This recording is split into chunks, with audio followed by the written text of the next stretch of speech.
still looking for respect nationwide. What is going on, Sooner Nation? Thank you all for tuning into another episode of the Barry and Mack Show. As always, myself, Barry, personal trainer, sports performance coach out of Tulsa, Oklahoma. And alongside me tonight, former Sooner wide receiver, 2000 national champ, Mr. Damian Mackey. How are we doing tonight, D Mac? It's not very often we have a back-to-back pod right after we do the post. So, obviously a unique date. Obviously, people know what happened today. The coaching staff or Coach Venables made a change within the coaching staff. And so, hey, man, let's have the conversation. Let's discuss it. What does that mean to the program? What are some potentials that are going to come out of the woodworks? And what can we expect on Saturday, right? So be cool to have this conversation. Shout out to my boy Seth Littrell, man. He was a great one. He had to fall on the sword, and I understand why BV did what he did. We'll discuss it in more details here shortly. Absolutely, man. Yeah, it's not quite Halloween yet, but the spookiness and the tricks are around with the firing of Littrell. In honor of that, I wore the old Halloween garb tonight. Shout out to my girl Beauregard. Got me this shirt. Very cool shirt. I wear it when we go do. There's this hayride thing we did last year. That was pretty cool. But only Halloween shirt I got, and felt it right for the occasion. But D-Mac, big news. Oklahoma fires Seth Littrell. Venables has said multiple times that midseason staff changes, we'll call them, are not the MO of big-time programs, not any program he's been at. And in this current situation, man, it felt like there really was no choice. We talked about it last night. You're not just bad. This isn't a 2014 where you still end up winning a few games. You go to a bowl game, but the run game in 2014 was elite, right? There's nothing elite about the offense. They can't run. They can't throw. We said it. It is historically bad. The last time it was this bad, for those who didn't listen to the pod last night, the last time it was this bad, Damian was still a defensive back watching from the sideline, rehabbing an ACL, and Rex Ryan and Sam Pittman were on the staff.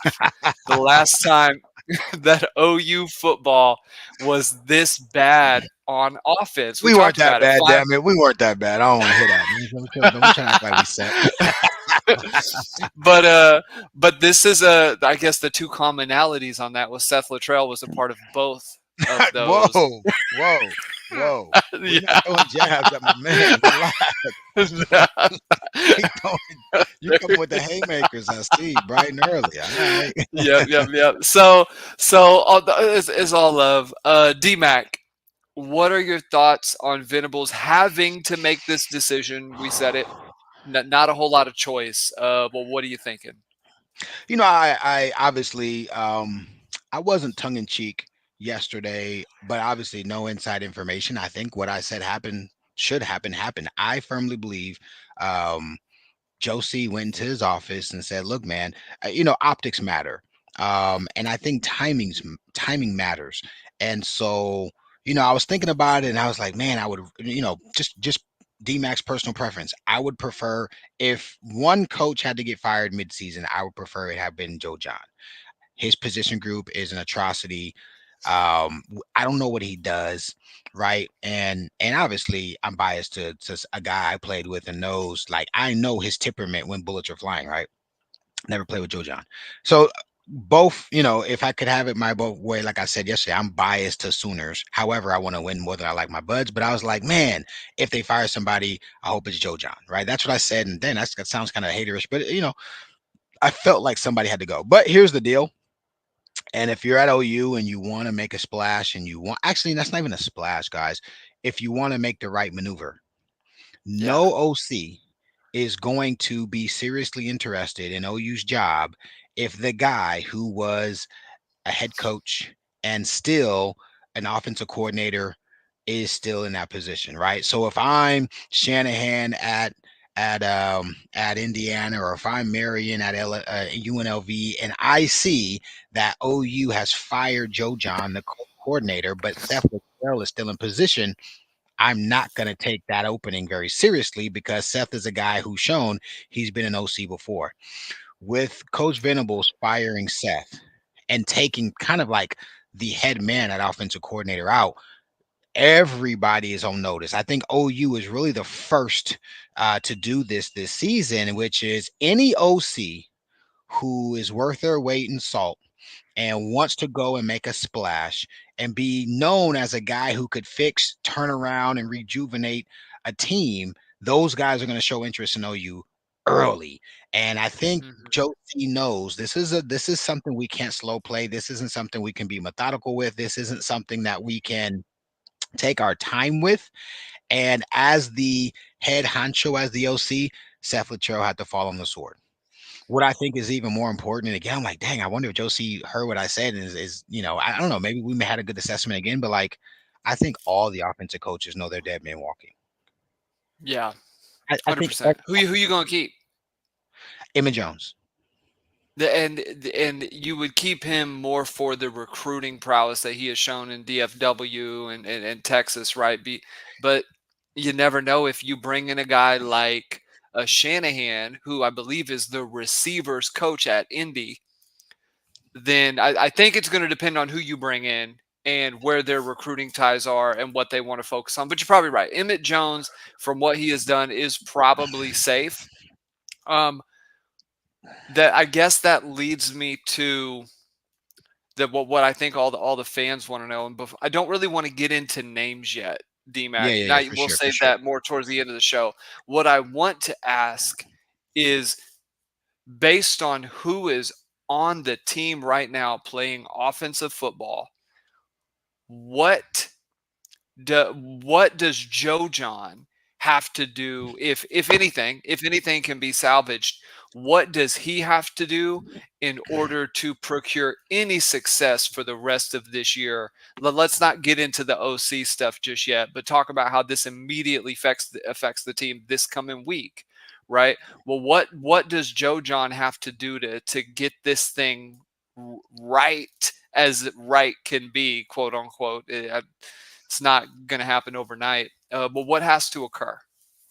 Well, I think operationally, we've got to have some sense of continuity. We've got to have some sense of a scheme that comes with depth and comes with adjustments, right? We've got to be able to show that our offense has the ability to put pressure on defenses, right? Put defenses in bad situations, and really find out what our positives are. What are the things we do well? What are our strengths, right? Our offense this year, I couldn't tell you what our strength is, right? Like it's super peculiar to just see a team play and there's no rhyme or reason to what the hell is going on. Oh, how about this? One game we're running this counter rollout. The next game we're running midline inside zone. The next game we're running this kind of two back off tackle. The next game we're pulling the backside, uncovered tackle and running some power stuff. Like, who are That we? is You know what I'm very saying? Like, Blake. That's very yeah. Blake era stuff. Like, I just have no clue what we do. Again, I said this. I said this 3 weeks ago. I said this when they brought the puppy in, when they brought Hawkins in. Minimize the playbook. I don't care if who do we play next? Ole Miss. I don't care if Ole Miss knows we're running, you know, power. I want to run some gap stuff, right? So I want to run some 2v1s, double team, climb up on a backer, let a running back find space and get skinny and get in the hole and out the hole. Stuff where O line knows that's my guy, not stuff where they've got to think post snap. But if I'm Joe John, I do the same thing Seth didn't do. I minimize the playbook. Hey guys, we're going to run an inside zone and outside zone. We're going to run a bend back. We're going to run a power and a counter. The GT counter, we're going to run a power where one guy's pulling, and off of that quarterback, if it's Jackson or if it's Hawkins, guys, we're going to run about 2 or 3 boots per play. We're going to run a play side boot. We're going to run a backside boot. We're going to run a naked boot. We're going to run an action. And to the defense, so if you take those 5 plays, right, you got inside zone, outside zone, bend back, a counter, and a power. And then you add, so the linemen are doing the same thing. Well, they're doing 5 responsibilities on 5 plays, but when you're running a play side boot, a backside boot, and a naked boot off of those, that's 20 plays where they're essentially look the same. Then I'm gonna say, Hmm. okay, guys, we're gonna run a slip screen, a receiver screen, a man speeder, a beater screen, and we're gonna run a middle screen. Slip screen is right outside the tackle, right? Receiver screen is obviously outside. Man beater screen is 3v2 against man, and then a middle screen. Like those are plays you can implement quickly and make defenses think. They make defenses have to think, guys. Like as a high school player, you can implement these things. And then here's the last thing that he needs to do. If he's wise, if I'm Joe John Finley, I can't believe I gotta be Joe John. But if I'm Joe John, I am absolutely doing the freshman. I'm giving them opportunities to play.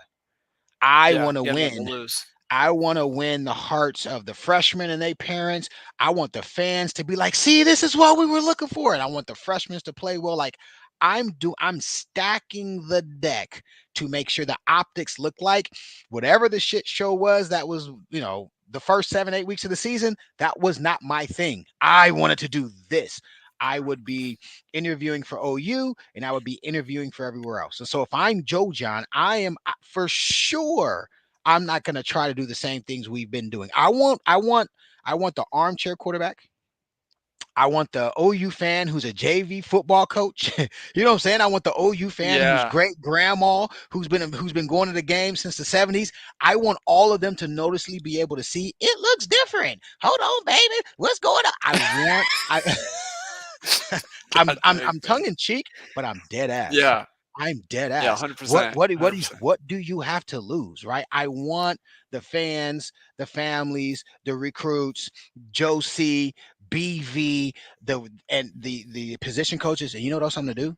I'm gonna do what I said. If I maybe Seth did it, I don't know. I go to Joe C and I say, hey, I mean not Joe C, I go to BV. I have a secret meeting with BV if I'm Joe John. I say, hey, I just want to know, coach. I'm gonna give you my best effort. I'm gonna come early and I'm gonna stay late. I just want to know one thing.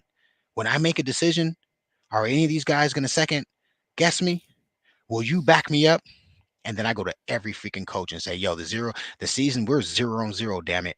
If you guys stop coaching hard, I'm calling your ass out. I'm saying that to Murray. I'm saying that to Beatingbow. I'm saying that to Emmett. I'm saying it to all the coaches. God dang it, it's 0-0. Let's go kick some ass. Let's go get prepared. And then I'd say, hey, here's a parking lot. I post a sticker. I stick a post-it on my damn door.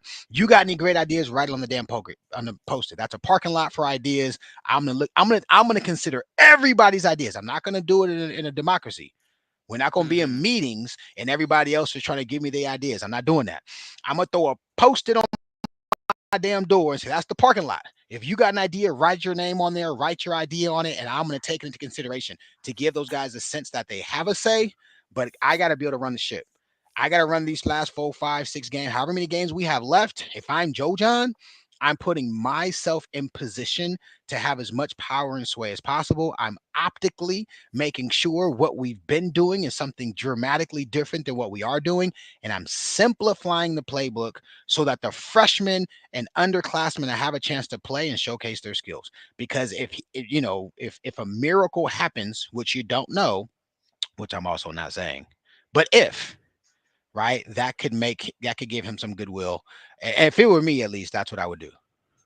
Yeah, I mean, you got Joe John's also interviewing for his next job, essentially, well, with these next few games, right? So he wants to do his best to show out. Is there anything to be said for Joe John being more of seemed like a Levy disciple in terms of kind Yes. of running the stuff, and maybe they revert more to the things that Levy did a year ago? Do you think that is possible? Do you think it makes it a little more clear for a guy like Jackson? Maybe they do go back to some of the things that he did well a year ago, right? Because now wasn't Joe John calling plays in the Alamo Bowl, or who was calling? Or Seth, no, Seth did. Seth was Seth calling complained. plays in? Okay, Yeah, yeah, okay, yeah. okay, Yeah, he interesting. did. Okay, well, is there anything to be said for that, or do you think it's a little overblown? Joe John maybe reverting back to more of the Levy esque just simplicity right? We talked about it with Levy. There was a lot of simplicity in what they did. Is there anything to be said for that? And guys, in the comments, we're going to get to names and potentials and where we think things should go. But right now, just talking about this coming week and the immediate effect that it has on the team. How do you think that plays out in terms of what Joe John is actually going to implement from a plan standpoint? That's a good question. It's a very good question. I don't know the answer to that, but I will say that everybody who has like memories of last year was that's a different team. Like some of the issues that team had, you got to forget we had Caden Green on that team. We had Hatari Bird on that team. We had the guy who's a first round, a Guyton on that team. Obviously, DG is throwing the ball to Anderson and Gibson, right, and Stoggs. Like there's a whole crew of dudes that are not walking through those doors that was on that team, and we still had issues running the football. So I guess I say that to say, in a sense, I don't know. I think Joe John could say, "Hey guys, we're gonna do more of some of the stuff we've done the last 2 years," which would provide some familiarity, Um, but and maybe that's tough. Jackson. Here's what I know: Jackson ran true RPO Saturday. When Hawk was in, I didn't really. I gotta go back and look. But when Jackson's in, we actually do run more of Lebby stuff. We actually do. The offense does look a little different between Jackson and Hawk. If you're looking at the nuances, when Jackson's in, it's a true mesh, meaning they're quarterback running back mesh, and he is pulling it and throwing it sometimes, and you can see it's a little more fluid versus Hawkins show the ball, pull the ball, throw the ball, show the ball, pull the ball, run the ball. It seems more like it's less of a true mesh in that sense. I gotta say, right, the unknown is the unknown. Who the hell knows what Joe John's going to run? Who the hell knows what Seth was vetoing and Joe John potentially wanted? Who the hell knows Sure. if Seth is conservative and Joe John's a riverboat gambler? You know what I'm saying? Like we just don't know. But I think that's fascinating. I think it's fascinating to consider. What is Joe John going to do? Right? Joe John's also a Sooner. So Joe John doesn't. I don't think he's just going to fall flat on his ass and say I give up. Right? I think it Hell no. means something to him to go out there and do something. I don't know. I'm gonna do some research. Here's what I'm gonna do. Give me 48 hours. I'm gonna go do some research on the Ole Miss stuff. Just kind of peel back the orange and peel back the layers to see what Joe John's kind of fascinations are. I'm gonna reach out to some teammates who played with him and see if there's any scoop I can get and just say, hey, you know what is he a conservative guy, or is he one of those super assertively aggressive individuals? What? Let's what's today? Monday or Sunday? Maybe Wednesday. Let's throw a pod up and Yeah. do some guesstimations on what he might do with the football with some X's and O's. I love that, man. It does seem like at this point, th- I think the alumni stuff is a little overblown because so far, Venables has only done the alumni hire really with Littrell. Levy, of course, is an OU alum, but people forget that when Levy was hired, he was the hottest OC name on the market at the time, or one of them. Right? He's He was coming up out of there. Ole Miss. He was up there. He wasn't, He was and up it seemed obvious to the fans. You did have to address some of the Baylor stuff, but it seemed like he had enough distance from that. Levy was a hot commodity from an offensive coordinator standpoint who other teams wanted. So it did not feel like a hire out of. I've seen that criticism of Venables in terms of just nepotism and hiring people. They have been good candidates at the time. DeMarco was already here, right? Emmett Jones is an outside hire, right? Zach Alley is connected to BV, but he's not an OU alum, right? Bates, Chavis, there's a lot of people on staff who are not OU alums. I think the nepotism thing is a smidge overblown. I think Littrell happened to be on staff. They wanted to keep continuity, as we talked about in the offseason. They wanted to make sure they didn't lose a lot, that Jackson stayed. Jackson had a good relationship with Littrell, right? And Littrell is a pretty good recruiter from all things that are said. That he's not bad in terms of building relationships and talking with the guys. And Jackson said he was an integral part of his development last year. But that does lead me to this hire in the SEC. You cannot make low budget hires and be competitive at the highest level. You don't see it happen. So my question, DMAC, you've got guys out there like Marion at UNLV. Cade Bell is a name at Pittsburgh who's a good OC. Pittsburgh has one of the best offenses in college football. They're very balanced. To me, and I know I've touted the bias on here just because you've seen Indiana run their offense against teams that are very disciplined, like a Nebraska under rules coaching. It's not that they're great, but they do play pretty good disciplined football. That is what Rule is known for, and Indiana just took it to them. So leads me to say, is there a single name out there that fascinates you? And I think the Shanahan thing only bring up just because of the 49ers loose connection and all this stuff. So and the genealogy of that, right? But is there a single name out there that you're like, man, if OU had that guy, that's the step? Or is there a guy out there that you think maybe fits, or a style of offense, maybe even not a guy specifically, that fits the personnel well that OU has? Like if you were going to fit the coach to the personnel, what's the style of offense you run? Talk about that a little bit. I mean, I think there's some viable names out there.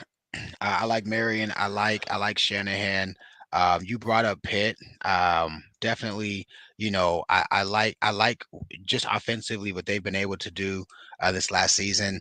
Um, from a personnel standpoint, we've got a lot of work to do. So in terms of scheme, I think we're going to be willing to back up a Brinks truck and throw $2, $3, $4 million at an OC. I think we're gonna up the ante and say, hey, we're gonna go play in that top wheelhouse. But I think there's gonna be some mandates involved in that.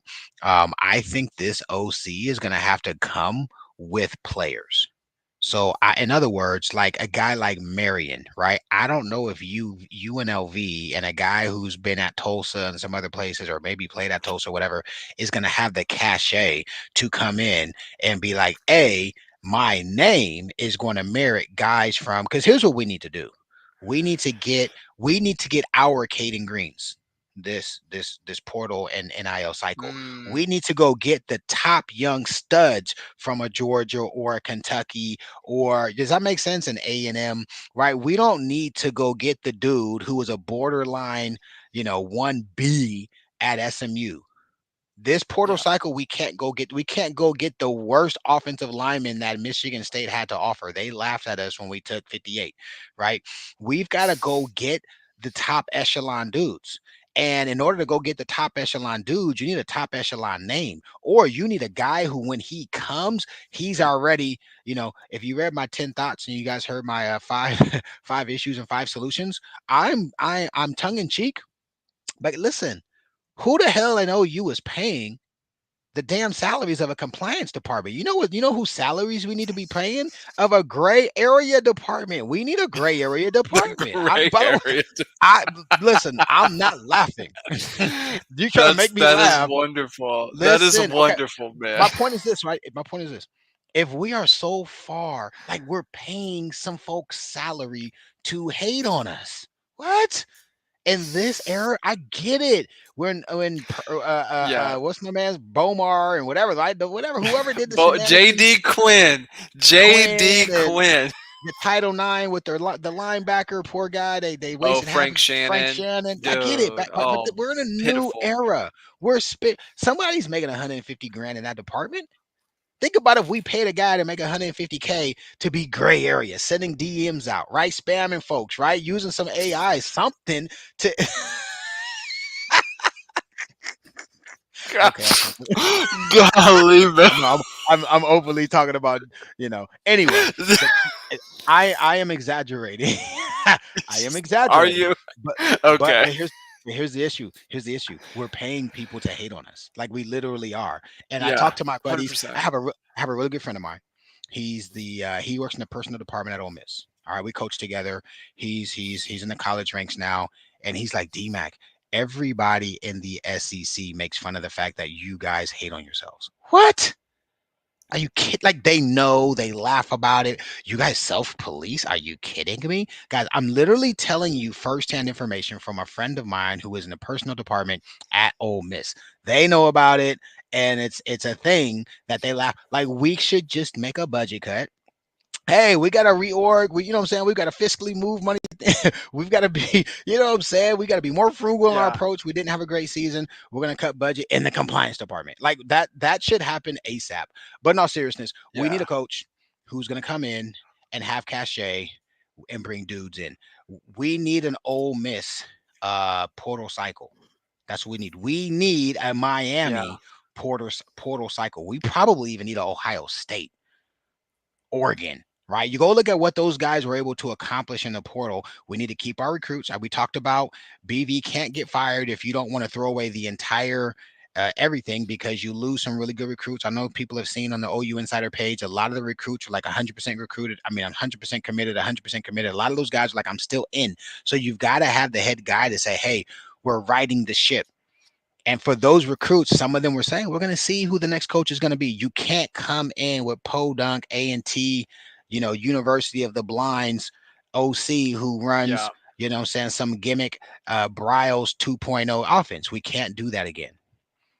We've got to have an offense with some bones to it, some teeth to it. We've got to have an offense that you can run the football when you need to.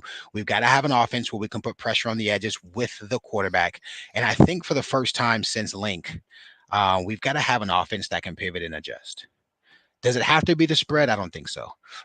I like the go-go offense. I like Marion's offense. I just don't think he has enough skins and enough cachet behind his name to attract people. He would need 2 to 3 years, and I don't know that OU has 2 to 3 years.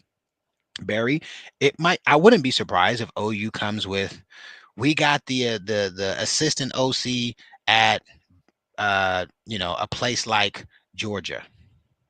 Now listen, I don't know the inner Sure. makeups of a Georgia, but what I do know, something that Sark did very well, and so I do know something that Texas did very smart, is they hired Sark. And if you guys have noticed, since Sark's been at Texas, what has Texas been able to get? A lot of really good players who are right at sub starter level from Alabama to come to Texas. That's a direct correlation, right? They got the kid that went to the NFL last year, and then they got another receiver this year. I think Bond is his name, right? Bond was at Yeah. Bama. And then before that, the guy who was ended up being their best receiver last year, he was a Bama guy. I don't know who the co-coordinator at a place like Georgia is, but I do know the co-coordinator at a place like Georgia knows how to get quarterbacks who are not NFL dudes ready to go. Their last two quarterbacks are ready to go. I do know whoever the co-coordinator is at a place at like Georgia does know how to run the football in the SEC. He knows how to attract the linemen you need in the SEC. He knows what those dudes look like. He knows what practice looks like. Because what we have to admit at this point, we have to admit this. Brett Venables, for everything that he is, at OU, I was there. Brent Venables wasn't in no offensive meetings. He was a co-D coordinator and then the coordinator, right? And he went and he had a damn good defense. He went to Yeah. Clemson. I think it's all fair to say he brought in Levy because Levy was a hot name. BV was not directly involved with the persona, the energy, right? Like I can't explain it. When we sat in meeting rooms and Leach was like, Damien, H flip, Z move, X orbit. We're gonna do 93 Z post X wheel or F wheel. What do you do? Well, coach, no, wait a minute. You don't even know what coverages is yet, D Mac. What do you do? You're right. Because the routes look different versus coverage. Like BV knows that on Mm. defense. Leach Sure. knows that on offense. And guess what was happening? Mangino's sitting in the front taking notes. Coach Long is with the quarterbacks taking notes. So that when a guy like Leach leaves, right, Mangino understands how the nuance of this offense is supposed to work with all of the buttons, the bells, and the whistles, right? So I'm like, who's the guy who comes in the earliest, leaves the latest? Maybe how old was Bob? I think Bob was 32, 31 when he got the gig at OU. Who's the 31-year-old guy at Georgia who's got a point to prove? He's a smart ass, but also humble, right? That's where I would like to go. Give me winning pedigree. Give me a guy who all the players loved. Give me the guy that when he says, "Hey, I'm coming to OU," 2 or 3 of their sub 4 5, right there, or excuse me, 5-star right? They were 5.0, or excuse me, you know what I'm saying? Give me some of those 5.9 guys, right? Those 4 stars that were on the cusp of 5 stars that are never going to play at Georgia. Like, wait a minute, coach is leaving to go to OU. Oh, I'm gonna go ahead and take it. Like, to me, that is something I would seriously investigate that I don't think I hear enough people speaking to, right? Even Hmm. Shanahan. With all due respect to Shanahan, I'm a Niners fan, man, and he can't beat Andy Reid. Gosh dang it. God dang, we can't beat the damn Chiefs. You know, one way or another, we're gonna find a way to lose to them jokers. But nah, Shanny's doing a great job at Indiana. But I'm like, Cachet. Shanny comes, he's gonna need 2 years. Recruits, Yeah. his name is good enough now that people are gonna like him. But I don't know that I want anybody from Indiana's team. And I don't know that a bunch of guys are going to want to be a part of that, right? He's going to come and bring his guys, and he's going to have a Jacksonville State dude, and he's going to have a Humboldt University da da da da da guy. Like, by the way, that's not terrible. I'm not hating on it. But when we got Bob brought, you know what I'm saying? K State. K State was a perennial top 10 program in America. He poached 3 of their coaches. He brought Jackie Ship from Alabama. You know what I'm saying? He brought Mike Leach from the best offense in the SEC. Like, that had a lot to do. He brought in Jonathan Hayes, who was a 12-year NFL vet. That was no lackluster squad, right? Kel Gundy was a Sooner. Steve Spurrier Jr. was essentially a protege at that time. And then he went and got Bobby Jack from Texas to make sure we could hold down the fort in Texas. That there was some intention there. That's going to attract people. And I just think there's a component of that I wonder. Somebody said bang bang Niners in pain. Hilarious. I think that is the type of if I'm BV and I'm Joe C, that's what I'm doing. And that's a guy, the co-coordinator. What is he making? 650, 625. He's probably, Probably if that. Honestly, Coco. Well, Georgia. Yeah, he's probably making 600, six, and think seven about hundred it. for sure. He's like fourth in line. You know what I'm saying? There's a Yeah. D coordinator waiting for Kirby, the offensive, whoever's calling the plays, right? Like, there's 3 or 4 dudes. Kirby has his favorite, and I'm specifically speaking of Georgia because they just play the style of fundamental football that we want. They're in a very fertile recruiting ground, right? And Yeah. that person's going to be able to give us a lot of intel on how the SEC is run. I would love to have a coach who can say, "Go, go, coach! Don't do that here. They're gonna knock that shit out." Coach, Man, that's this such a great program. That's such a great point. Go ahead. Finish I that. was That I'm is just it. saying. I'm just laughing. I'm just saying, if it were me and somebody said, "Hey Mackie, what's your opinion?" I would bring that conversation into the conversation versus, again, like, I watch UNLV and I enjoy watching them play. I watch Pitt. I like watching Pitt's offense, right? Like, I hadn't watched Indiana until like a week or two ago. I like it. By the way, I don't like Ole Miss's offense. I don't think you can win games that matter unless you have better players. And when they play a team like a Georgia, or they play a team like an LSU, or they play a team, listen, South Carolina. I said it. I remember I told you like 4 weeks ago, like, bro, South Carolina, it ain't gonna be an easy win. It was like, because I saw South Carolina play LSU in a game they should have won. They dominated Oh, LSU 100%. 100%. and gave the Physically. game away. And the Physically quarter took it to and him. they beat them up, and the quarterback got hurt in the game too. But anyway, um, as it relates to people, if it were Mackey, I'd go find out who Georgia's co-coordinator was. I would be looking at who's okay. Here, I'm gonna throw a bone to somebody I know personally. I know Oregon's co-offensive coordinator. We played Pee Wee football together. We played against each other in high school. He's a friend of mine for 30 years, and but he's the receiver coach and pass game coordinator at Oregon. And like I said, he broke into coaching at Chattanooga the year we played them in like '06. They never got to the 50-yard line. But now he's the co-coordinator at Oregon. He was the receiver coach at UW when they have Brown and Pettis and those guys. He was the Mm. receiver coach at Eastern Washington when they had what's my buddy's name in LA Rams? Cooking. Oh, cu Cup? Cooper Cup. No, no. Cooper Cup. Yeah, Cooper Cooper Cup. Cup. 12 Yeah. years ago, he was like, D-Mac, I got this white boy. He cold. I was like, what? He said, man, I got this white boy. He cold. I said, what's his name? He said, Cooper Cup. This is a true story, bro. I said, what? He's showing me film. He showed me the whole nine. He knows what he's doing. He's been around the game a long time. I'm not saying OU's going to do that. I don't want people going around and say, but if I'm Joe C and I'm telling, BV how to do it, I'm saying, go look at Ohio State's co-coordinator. Go look at Oregon's co-coordinator. Go look at UGA's co-coordinator. If Hmm. Saban was still there, go look at the co-coordinator of Saban. I don't know about DeBoer because he doesn't necessarily fit the culture yet. But we Yeah. need somebody who's going to bring X's and O's and bring an identity and have autonomy. But they gotta know how to play the game at that level. I may be shooting way Man. off base, Barry. I may be way off, but to me, it just feels like it makes too much sense versus going to get University of Central Florida. It's like if we were starting over from scratch and the coach was going to have 3 years and we had no Yeah. identity and we were going to get an upstart, okay, I could get behind that. But if we got BV entrenched, we've got a ton of defensive talent on campus and coming to campus in the portal. Go Right get one of now. those. Right, go get one of those co-coordinators at one of those big time programs and throw a 3x his salary. You got a 3x his salary because they're going to try to double his salary. So you can't go say, Mhm. "Hey, you're making 650. I'm going to pay you 1.1." You can't do that because Oregon can pay 1.1. Ohio State can pay 1.1.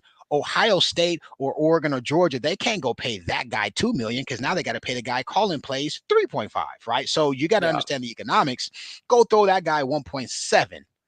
Then the O coordinator at that school is like, I'm only making 2.1. This guy's making 1.7. Is he going to come take my job? Right. So now those schools can't match you. OU's got to play that level of big time ball. That's what we got to do. That's what Mackey would do before I do any of these small school name guys.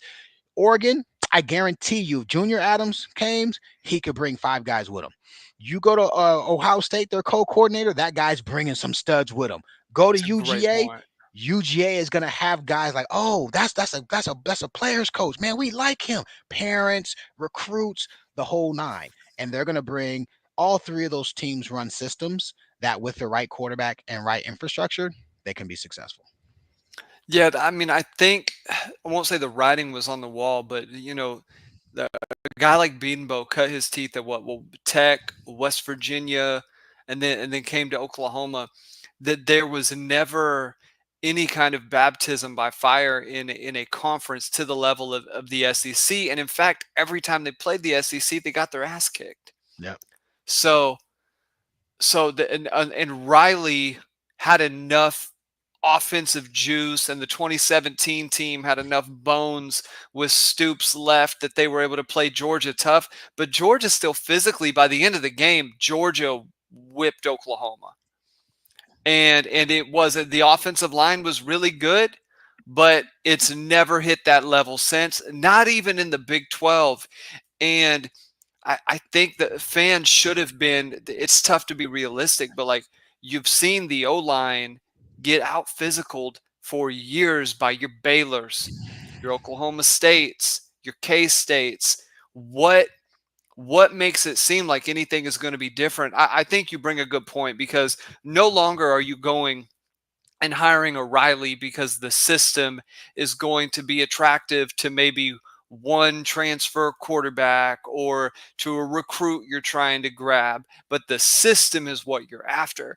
No, you're not doing that anymore. Then now you are bringing in a coach because every single year you're turning over your lineup way more than you used to.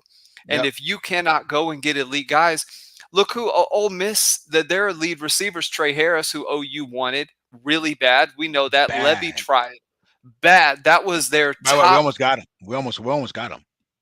Yeah, and now he's a 1,000 yard receiver at Ole Miss, doing really really well, right? And Dion Burks this year was a great transfer, obviously, but you need 3 or 4 of those guys, or you need some of the development to take place, or you need guys to be healthy.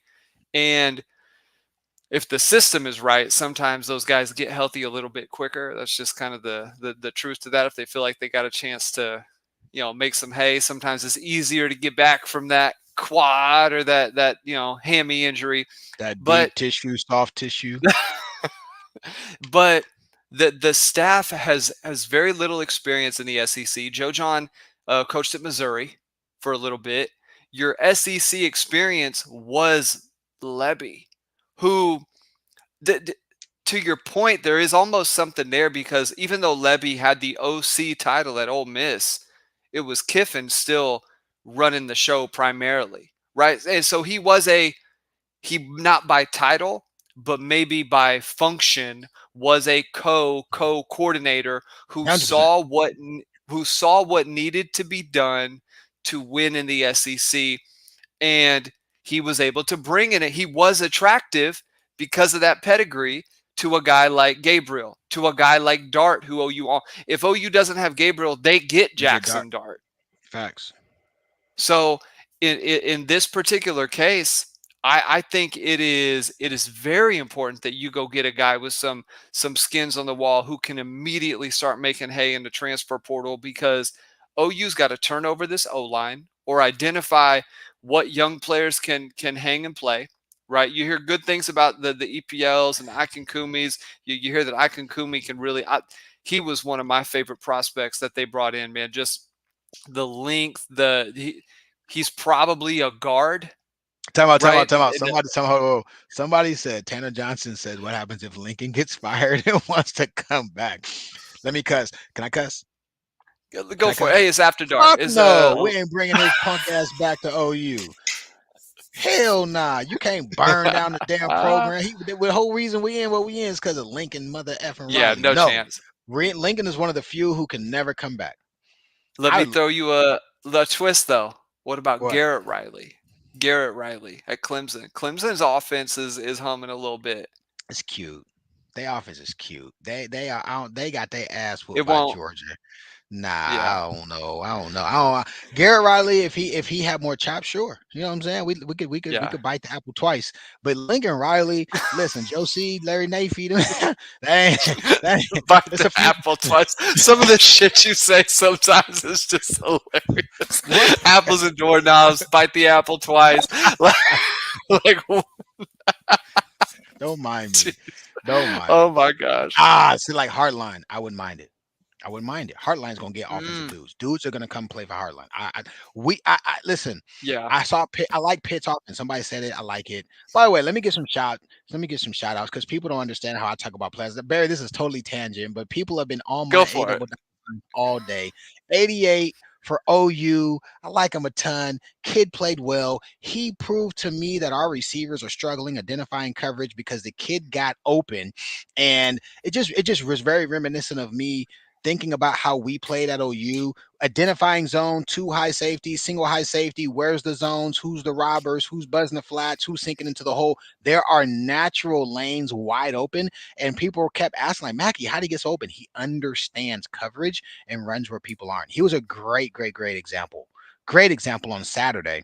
On multiple occasions, the kid knows where he's supposed to be and finds a natural window for the quarterback to put the ball in his hands. I know I'm going way left, but Barry, since yesterday, people were like, "You didn't talk about 88." I did talk about him. I Yeah, did, we but talked about him.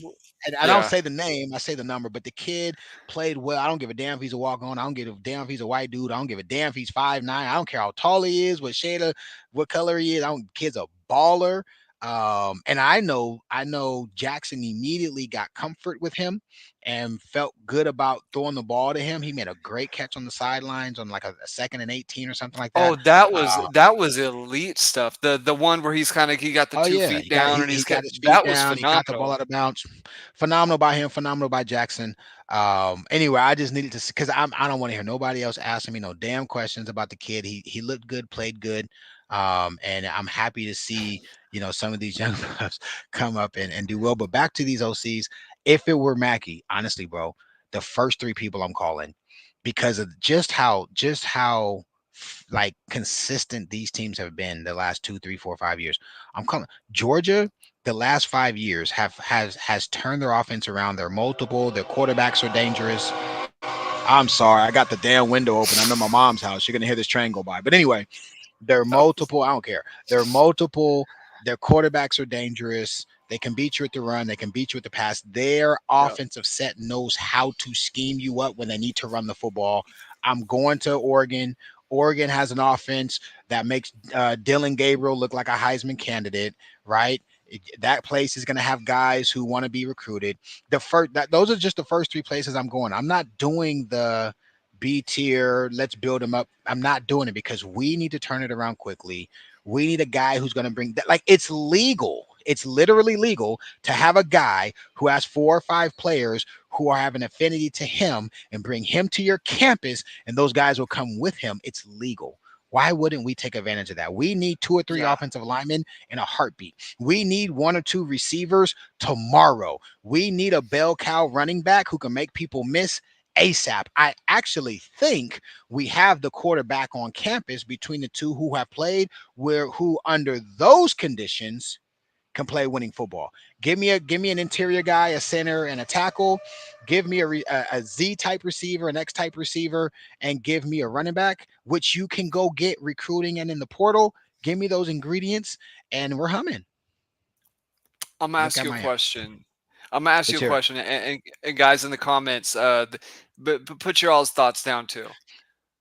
I know some of it's going to be based on who OU goes and gets as OC, but hear me out on this. Give me likelihood, and you can't really hold anybody to this, but give me a percentage or what your initial gut tells you.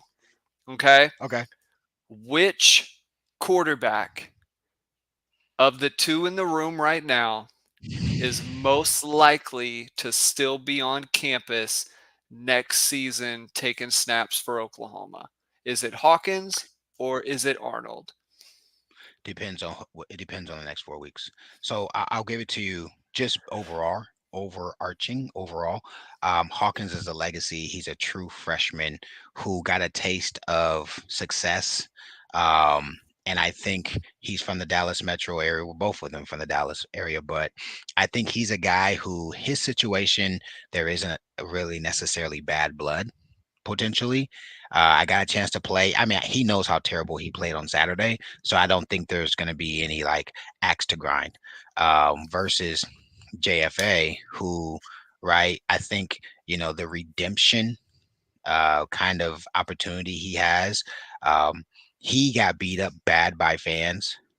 He got beat up. I mean, the coach took his job and basically told the media for 2 weeks, like, I don't care how bad the pup plays until the pup played twice as bad as Jackson did, and then he put Jackson back in. Yeah. I think, so I don't know Jackson's family dynamic. I know they were rock solid Sooners throughout the recruiting process.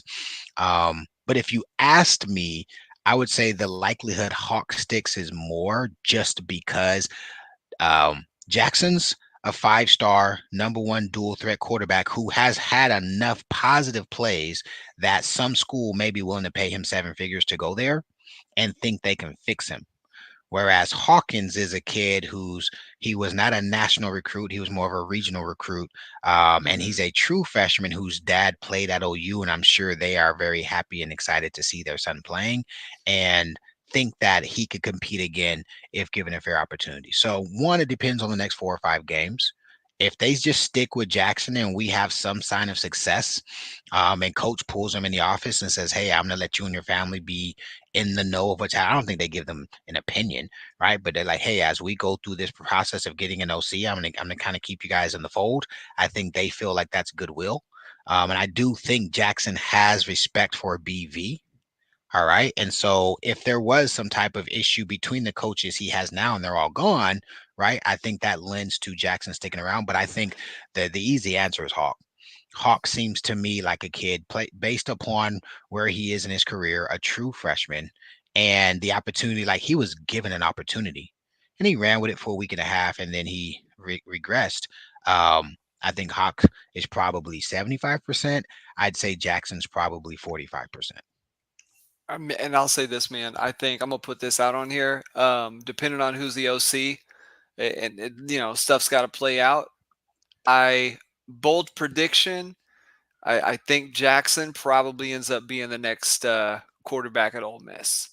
I feel like with Dart leaving and the type of play that Jackson has, the type of quarterback he is, and being familiar and wanting to play in Levy's system, Ole Miss, not only will they be a suitor, but they are going to throw some money at him that is legitimate It is the kind of program that I think he would get behind just personality-wise. Him and Kiffin would mesh well, and you've got the Levy ties and some of the other staff ties, and I don't think he is the kind of prospect who ends up at a Mississippi State with Levy again. He's too high profile for that. Can I throw a Or plot twist? Can I throw a plot twist? go for it. Go for it. Kiffin ends up in Florida. Then what? Then Jackson's the next quarterback of Florida. Okay, so because listen, my buddy. I think it is a Kiffin thing. There are rumors in the coaching offices at Ole Miss that Kiffin is going to Florida. So interesting. Or yeah. man, what if in Oregon says, Jackson, we just saw what we did with DG. Come up here. We've got the system in place. He would again be another great fit, right? You know, he would kill it in that system. He'd kill it. So, yeah.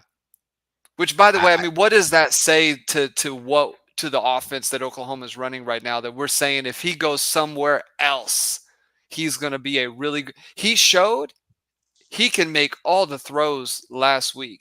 There's not really a throw that he can't make. His issue has been decision making, having no run game to speak of. What does Jackson look like if he's got a run game? Right? If the RPO has the actual R in there, right? And it's not just PO. Piss off, damn it. Yeah. What does he look like? He probably looks like a hell of a lot better quarterback. Right? What would Jason White have been in 03-04 if he didn't have Jason White ended up being more effective, maybe not better stats, but more effective in 04 because of the run game that he had with AD. He could be more efficient.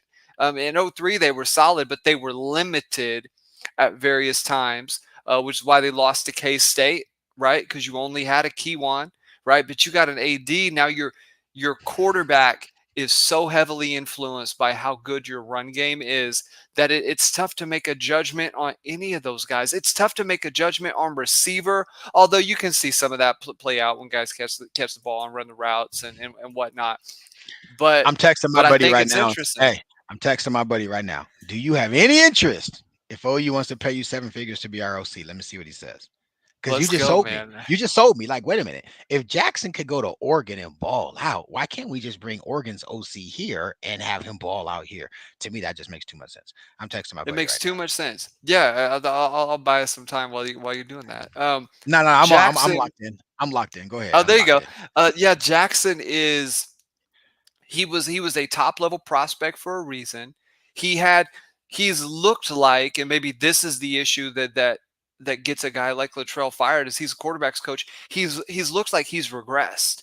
He was a much more confident player a year ago. He came in against BYU, was making good throws.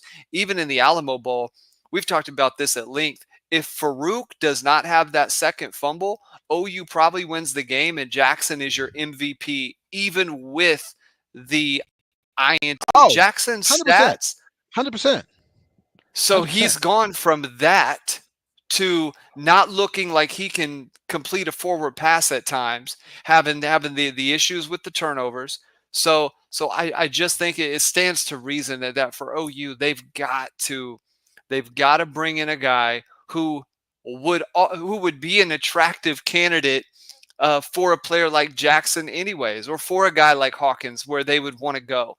I think it almost hits the nail on the head more that maybe a Shanahan or a Bell might not be the fit, because what elite quarterback is going to say, you know what, I'll tell you what, if you bring in a Bell or a Shanahan, probably no chance you keep Jackson.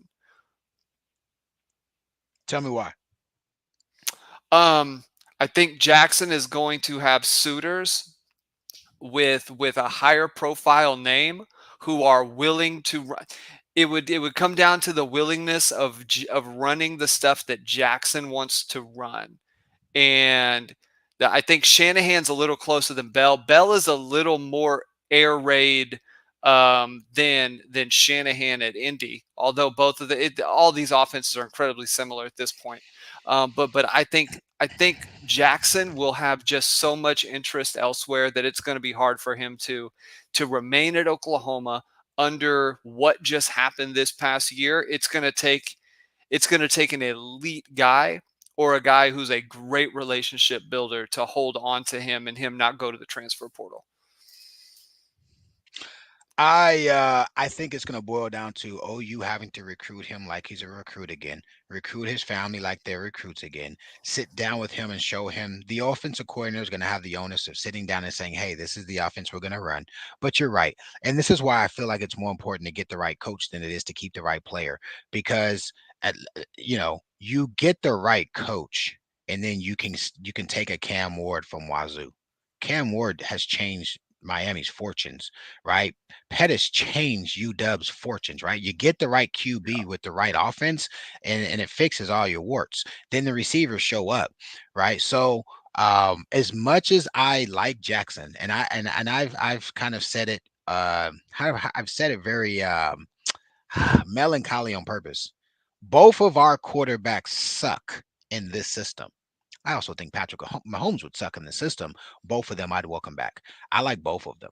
I think Jackson is a little further along in terms of being multiple and being able to be a threat, passing, running, and overall else. But let me tell you, Jackson is also inaccurate a lot of times. There's certain throws where he's just inaccurate and you don't know why.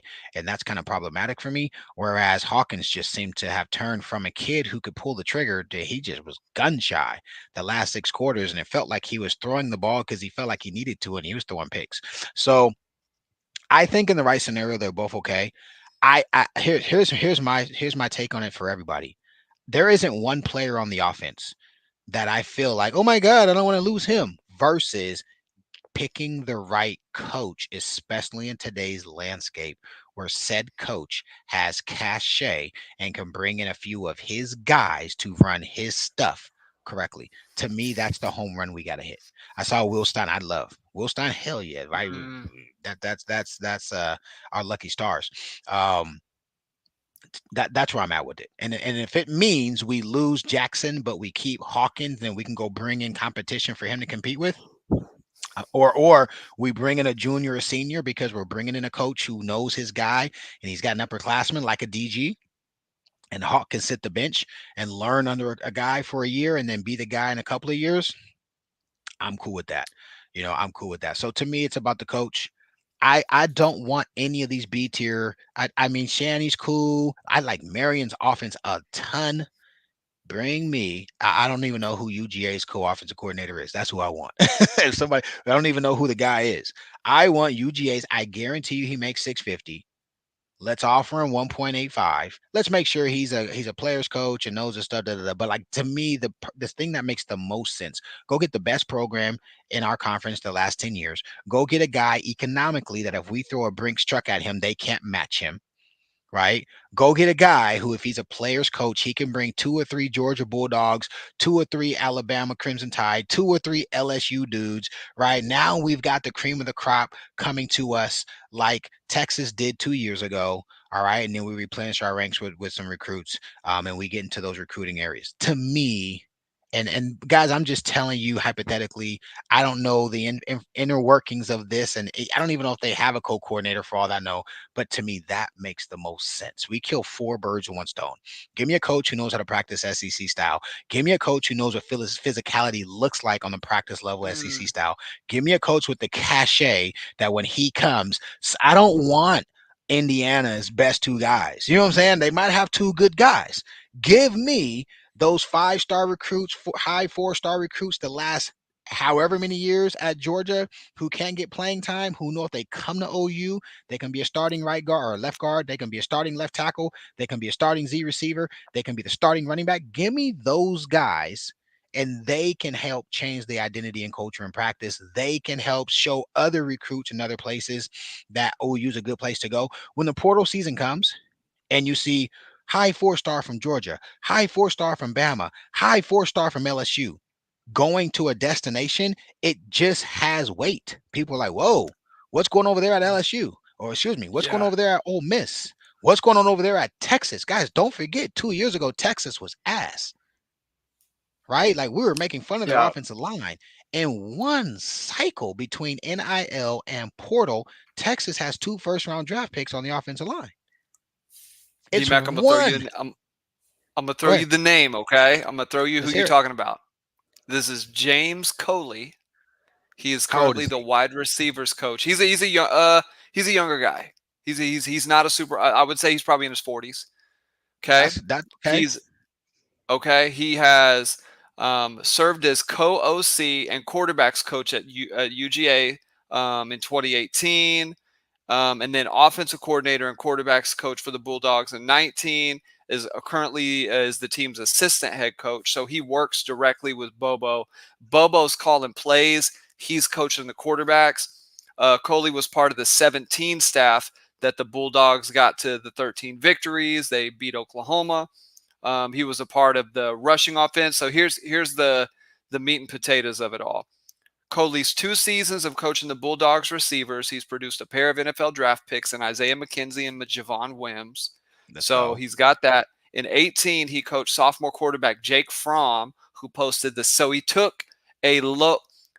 Jake Fromm was a solid prospect, not the best prospect. Posted the second best completion percentage in school history at 67.3%. Let's go. Um, Coley served as OC and quarterbacks coach at Miami from 13 to 15.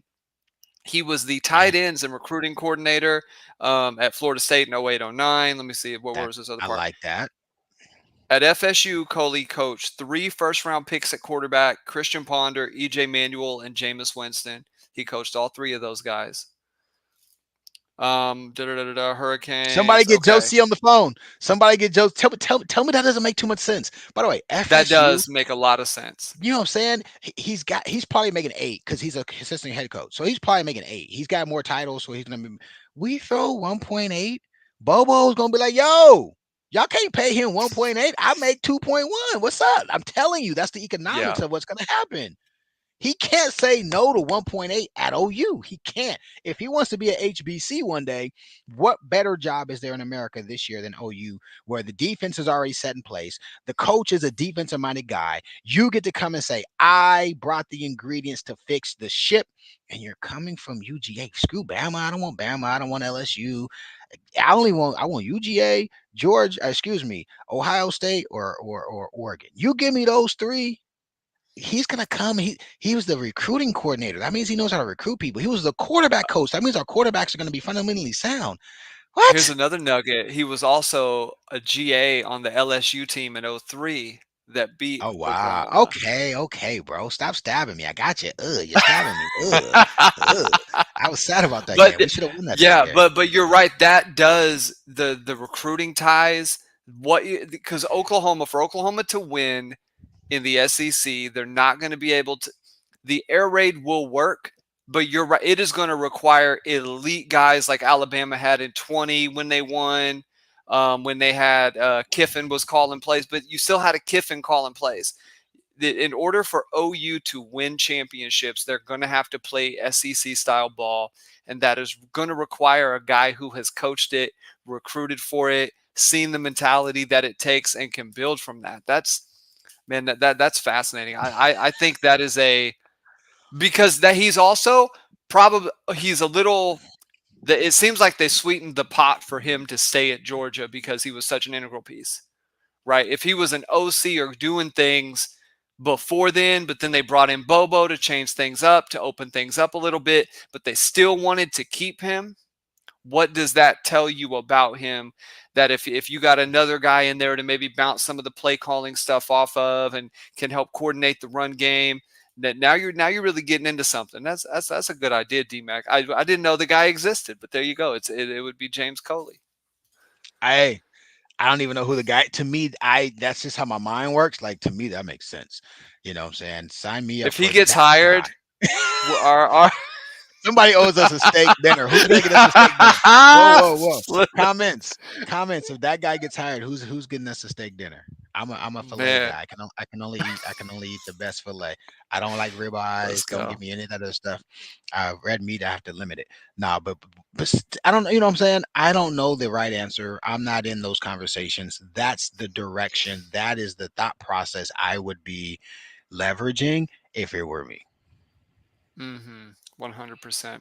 Um, so OU's got Ole Miss next. We'll obviously go into the next pods. We probably ran a little long on this one, but hey, man, that's what emergency pods are for. What is what does your gut tell you about this game? Just give me the 3 sentence, in and out for this upcoming week. Is it? I have a question, and that just shows you how disconnected I am in some ways. Are we playing at home or are we in Ole Miss? I think we're in Ole This is Miss. away. It's Oxford. Yeah. I think that's good. I think that's good. Why? Why? Because when you play away, you're already on edge. Every away game we played in, like we already had a me against mentality. We could not be giggling and goofing off, and we didn't giggle, but we couldn't be goofing off and cutting up. You know what I'm saying? Away games was a business trip.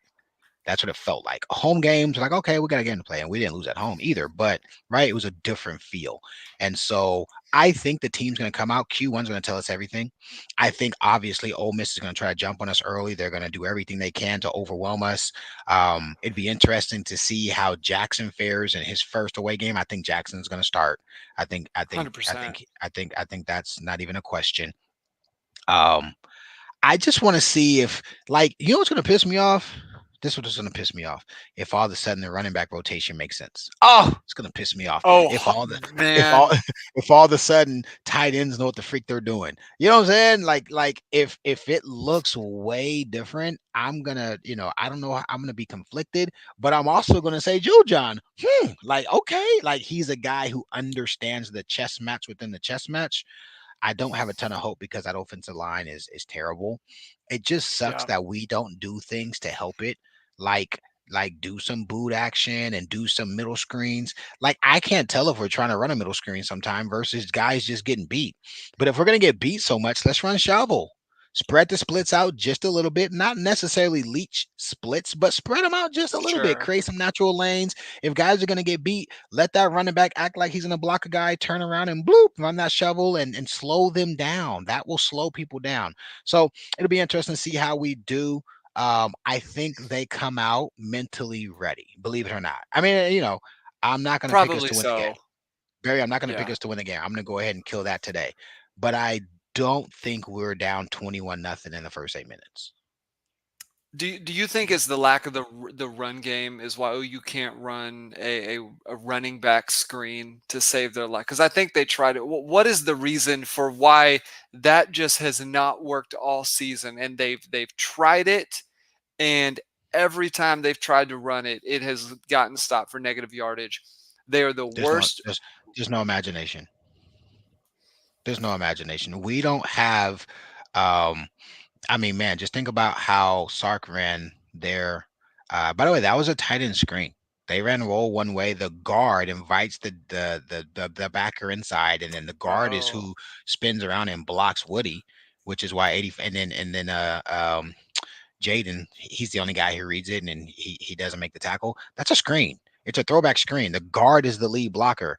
There's no imagination, and so we've got to get defenses running one way and have stuff happening the other way. We've got to start giving eye candy over here and have something queued up over there. Um, and we have to stick to the plan.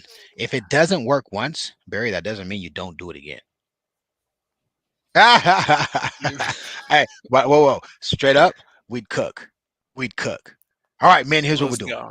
60 protection, 90 protection, 80 protection. I remember all them damn protections. 60 protection, six game, or a quick game. 90 protection is a drop back. 80 protection is rollout, baby. We're gonna run Playboy. We're gonna run Penthouse. Those are those are boots. Those are naked boots. Oh, we cooking. We cooking. Oh, they let me in there. We cooking. 93 Z Man. post, baby. Let's go get it. Nah, I'm kidding.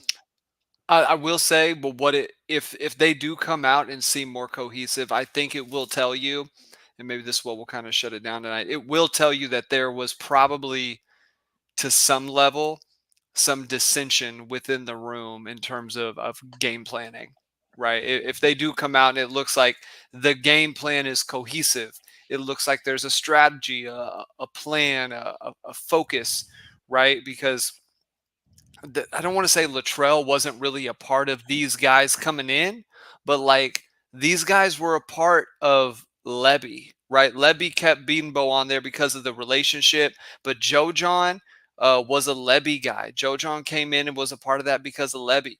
Emmett Jones was a hire afterwards, and then you had DeMarco, who Levy wanted to keep because of the relationship. All these guys seem to kind of be buddies, to some extent. So is that the reason why it wasn't a Joe John, or it was a Seth, right? So then this is all speculation. And I think ultimately it was Seth because he's the head man and you had to do something. And I don't think firing Joe John is enough of a splash in terms of getting the fan base excited, in terms of like, oh, there's something new. Because right now your goal is to keep people engaged, to still be able to make money the rest of this year. You got to have fans still showing up to the games, right? Not that that'll ever get bad, but man, it can. So you got to be careful. D-Mac, closing thoughts, and then we'll get out of here, brother. Hey man, get your popcorn ready. The unknown is fun, right? And so this gives me excitement around Saturday. I'm excited to see the Sooners play. I wonder if defensively there's going to be some renewed energy and seeing right what could potentially be available on offensive now, on the offensive side of the ball, excuse me, and then also just play design. I think I'm going to be able to get back to nerding out on X's and O's, and so the last 2 weeks I had I mean, I could see the stuff happening. And I'm like, I can't believe we did that. But I think it'll be fun to actually nerd out. And hey, this is some stuff that looked different. Right. I remember when Levy went to a sniffer and everybody was like, all of a sudden we can run the ball. Like, dude, he finally went to a sniffer and nobody even knew what it was. Right. So we'll be able to really, we'll be able to dive into some of that stuff. Barry, teach me how to use the chalkboard, and then we'll whiteboard some It's stuff up coming. and really Oh show yeah. some before and after for the guys who want to check that part of things out. I love it. Yeah, guys, if you're not members, go over there to the member page on the Barry and Mack Show, $2.99 a month. Got a lot of people. Shout out to Bishop. Shout out to all the members over there. HOF College Football. We've got, let's see, Kimberly K, Sheila, all the people. If they're green, DMAC, or they're pop, then they're members over there on that side. So I can't see him. Oh, okay. I didn't know that. Got it. Yep. Good to So know. if they've got the little thing on there, so shout out to all you guys. Oh, by the way, Thank all guys, I you can't guys even for see it. hopping on. Barry doesn't even let me see it, guys. I can't even get in there. Whatever we're discussing and it's going inside that little membership thing, I am not a member. I don't get to see what's That's going on over there. hilarious. I need to pay my $2.99 so I can get in the damn room. Huh? That's funny, man. That's funny. Well, want to thank everybody for hopping on here. Been absolutely wonderful. Yeah, Bishop, make sure to tell everybody, hit the like button, subscribe. We're 1,000 subs on this channel, guys. So if y'all can help get us there, but now we're shooting for 2,000. We're trying to take this show into the stratosphere this year. We're fully on YouTube at this point. Still a part of the OU Insider family, posting over there, doing all that stuff. But I want to thank everybody for the comments, all the feedback. It's been a wonderful evening. Sooner Nation, we will see you soon.